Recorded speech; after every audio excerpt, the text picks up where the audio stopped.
bracing for a hard-hit, then longer shutdown as it continues to go on. It's home to thousands of federal workers and many projects that are dependent on federal funding. Senator Angela Alsobrooks is stepping away from her work on the Hill to join us live this afternoon.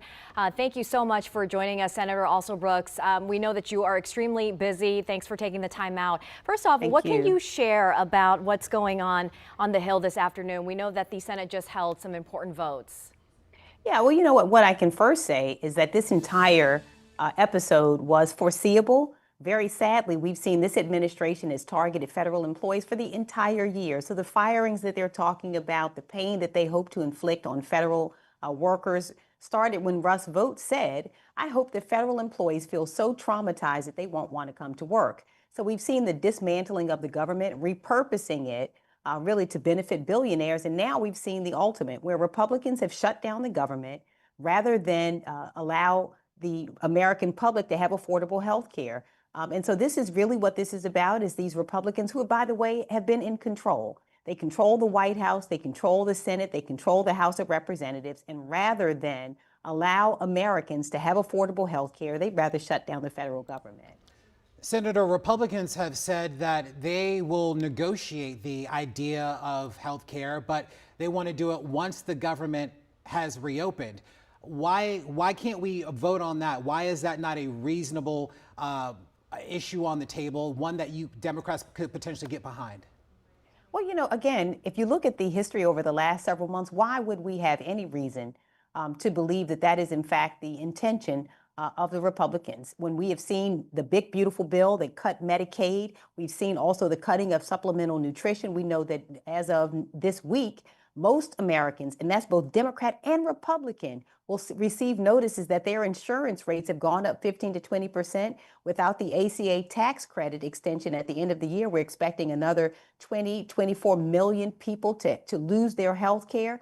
So this is very serious. This is a watershed moment, and we need some seriousness. We need people to come to the table and negotiate, and we need them to reopen the government. You've seen how unserious these Republicans are. You just mentioned that Speaker Johnson sent his folks home on vacation for a week, said don't even come back to work while the American people have their government shut down. This is unconscionable.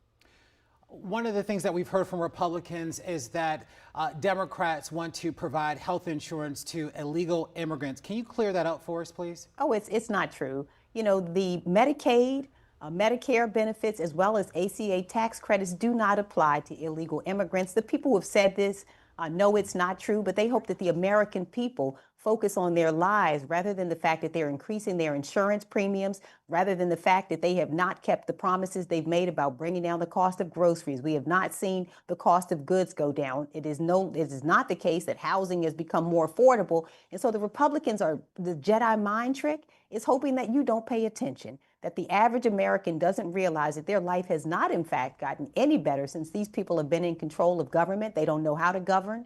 And so instead, they come up with these distractions, and they know it is untrue that Medicaid, Medicare, or ACA tax credits apply to illegal immigrants. It's not true.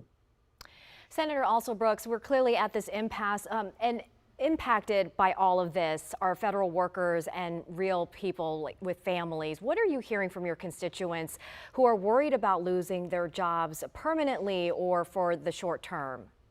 These are impacting real people, and that's such a great point, is when we talk about the hundreds of thousands of people who are impacted. These are people who are our neighbors and friends. They're my constituents. We have the largest share of federal employees right in Maryland. And again, these are scientists, the people at NIH, the people who are researchers, the people who help us to predict hurricanes and keep our water safe. These are the patriots of our country, these federal employees who are suffering. And you know what? Many of them have reached out to my office. An overwhelming number of them have said, we are suffering through this without pay, and we want you to hold firm.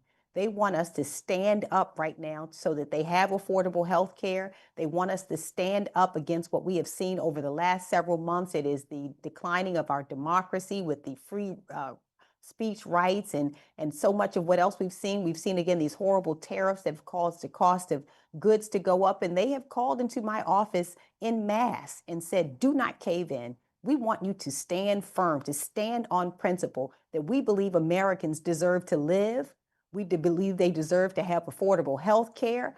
And they do not want us to give in. They want us to negotiate, reopen the government, but to make sure we're protecting the health care of the American people. I have 10 seconds before I let you go. We're heading into the weekend. Is there any possibility that this could wrap up by early next week? Well, we hope so. Again, I think the Republicans who are in control of the House, the Senate, and the White House have an obligation to reopen the government and to allow the people to benefit from affordable health care. Senator Angela Alsobrooks, good to see you as always. Thank you so Thank much. you. And of course, we'll be checking in with you in the next couple of days.